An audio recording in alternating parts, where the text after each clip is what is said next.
गोल गरगरीत मऊसूद पारंपरिक पण अगदी सोप्या पद्धतीने बनवलेले अर्धा किलो प्रमाणामध्ये हे बुंदीचे लाडू बनवून तयार झालेले आहेत। नमस्कार, मी सुवर्णाज रेसिपी मराठीमध्ये तुम्हा सर्वांचं खूप मनापासून स्वागत आहे। तर किमान 15 दिवस, त्यापेक्षा जास्तच टिकतात हे लाडू, पण किमान 15 दिवस तर हे लाडू अतिशय सुंदर राहतात। तर असे हे भरपूर दिवस टिकणारे लाडू, यासाठी पाक कसा करायचा, बुंदी पाडण्यासाठी पीठ कसं असावं, या सगळ्या गोष्टी या व्हिडिओमध्ये मी सांगितलेल्या आहेत। तर चला मग हा मस्त लाडू बनवायला सुरुवात करूयात। तर हे बुंदीचे लाडू मी अर्धा किलोच्या प्रमाणामध्ये करणार आहे। तर त्यासाठी इथे मी बेसन अर्धा किलो घेतलेलं आहे। तर बेसन घेताना लक्षात ठेवा, तर बेसन तुम्ही विकतचं घ्या किंवा दळून आणलेलं घ्या, अगदी बारीक असं हे बेसनाचं पीठ असायला पाहिजे। आणि यानंतर आपल्याला हे मैद्याच्या चाळणीने चाळून घ्यायचं आहे। तर याच्यानंतर अगदी चिमूटभर चवीनुसार मीठ आपल्याला यामध्ये टाकायचं आहे आणि अगदी चिमूटभर हळद मी यामध्ये टाकलेली आहे। तर या हळदीच्या ऐवजी तुम्ही पिवळा किंवा केशरी रंग इथे वापरू शकता किंवा काहीच नाही घातला तरीही चालेल। तर आता आपल्याला हे पीठ भिजवून घ्यायचं आहे। यासाठी इथे मी 1 ग्लास पाणी घेतलेलं आहे। पाणी थोडं थोडं टाकत आपल्याला हे पीठ भिजवून घ्यायचं आहे। तर हे पीठ अशा पद्धतीने एखाद्या विस्करणे किंवा चमचाने किंवा तुम्ही हाताने सुद्धा हे मिक्स करून घेऊ शकता। यामध्ये गुठळ्या अजिबात राहिल्या नाही पाहिजेत, या पद्धतीने आपल्याला हे व्यवस्थित असं मिक्स करून घ्यायचं आहे। तर इथे मी 1 ग्लास पाणी संपूर्ण वापरलेलं आहे। त्यानंतर अजून 1 ग्लास पाणी इथे घेतलेलं आहे आणि हे पाणी सुद्धा आपल्याला थोडं थोडं टाकत मिक्स करायचं आहे। तर इथे हे मी बॅटर बनवून घेतलेलं आहे आणि 1 मिनिटभर मी याला छान असं फेटून घेतलेलं आहे। एकसारखं छान असं बॅटर झालेलं आहे। तर पळीने मी तुम्हाला दाखवते। तर अशा पद्धतीने आपल्याला चेक करायचं आहे।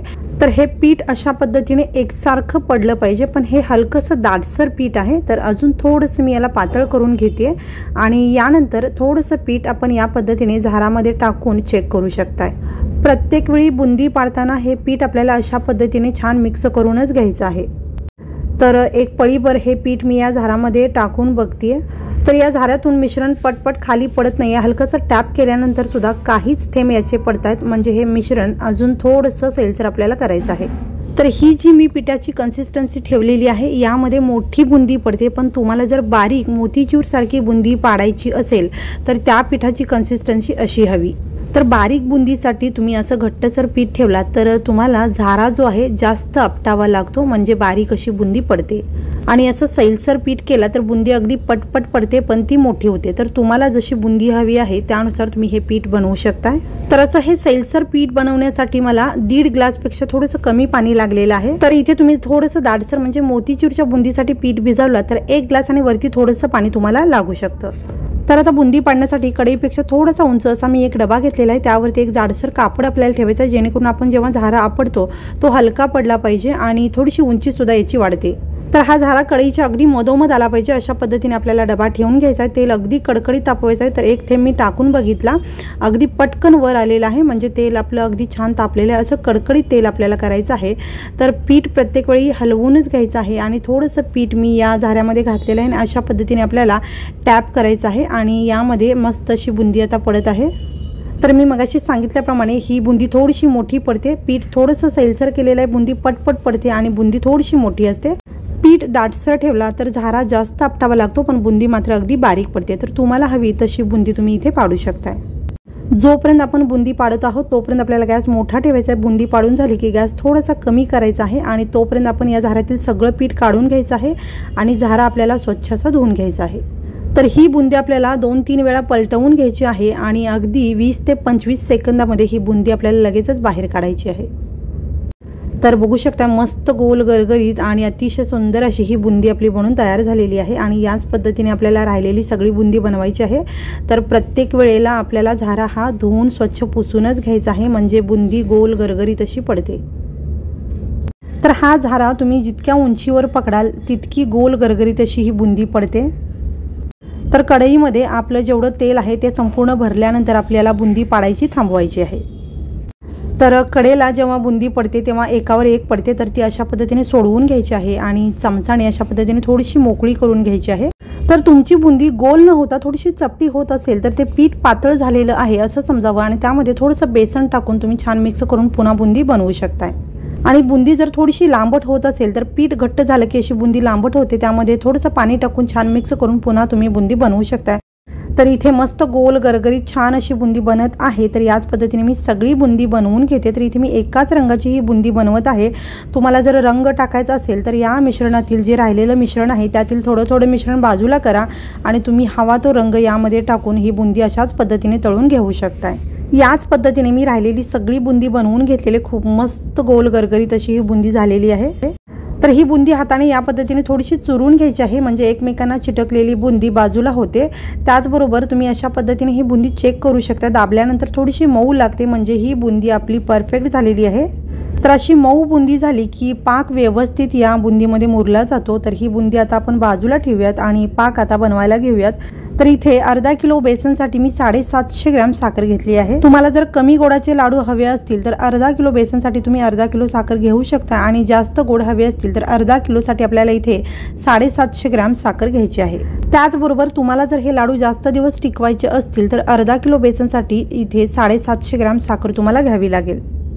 तर आता आपल्याला ही साखर जी आहे ती एकसारखी करून घ्यायची आहे, म्हणजे आपल्याला पाण्याचा अंदाज येईल। तर साखर अशी एकसारखी करून घेतल्यानंतर आपल्याला पाणी यामध्ये घालायचं आहे।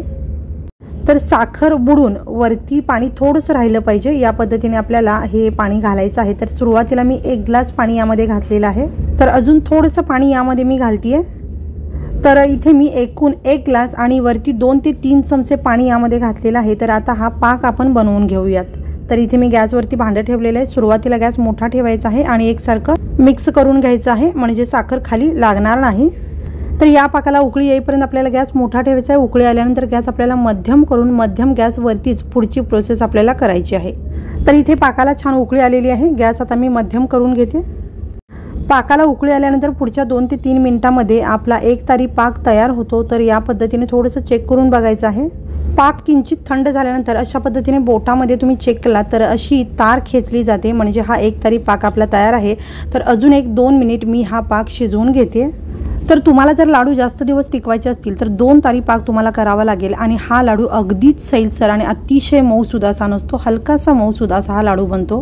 पण तुम्हाला जर अगदीच सैलसर आणि अतिशय मऊसूद असा लाडू हवा असेल तर मी मगाशी 1 तारीची दाखवली तसा तुम्ही पाक बनवून त्यामध्ये बुंदी घालू शकताय, पण तो लाडू जास्त दिवस टिकत नाही। तर इथे मी जास्त दिवस टिकणारे हे लाडू बनवत आहे, यासाठी आपल्याला इथे 2 तारी पाकच बनवावा लागेल। तर अजून 2 मिनिट मी हा पाक शिजवल्यानंतर पुन्हा चेक करते आणि इथे या पद्धतीने बघू शकताय तार अगदी लांबली जात आहे आणि या तारेचे 2 धागे खेचले जात आहेत। अशा पद्धतीने ही तार आपल्याला बनवून घ्यायची। तर हा 2 तारी पाक आपला तयार आहे। पाक पुढे जायला नको यासाठी आपल्याला एक छोटा लिंबाचा तुकडा यामध्ये पिळून घ्यायचा आहे, छान मिक्स करून घ्यायचा आहे। गॅस आता मी बंद केलेला आहे आणि लगेचच याच्यामध्ये आपण जी तयार करून घेतलेली बुंदी होती ती सगळी बुंदी यामध्ये आपल्याला घालून घ्यायची आहे।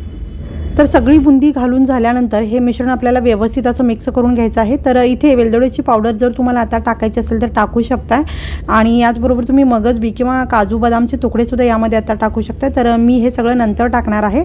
तर या पद्धतीने हे मिश्रण सगळं व्यवस्थित मिक्स करून घ्यायचं आहे आणि यानंतर आपल्याला हे मिश्रण व्यवस्थित असं दाबून ठेवायचं आहे, म्हणजे बुंदी पाकामध्ये व्यवस्थित मुरली जाते। तर या पद्धतीने पळीने किंवा एखाद्या वाटीने किंवा हाताने तुम्ही हे मिश्रण व्यवस्थित असं दाबून ठेवू शकताय।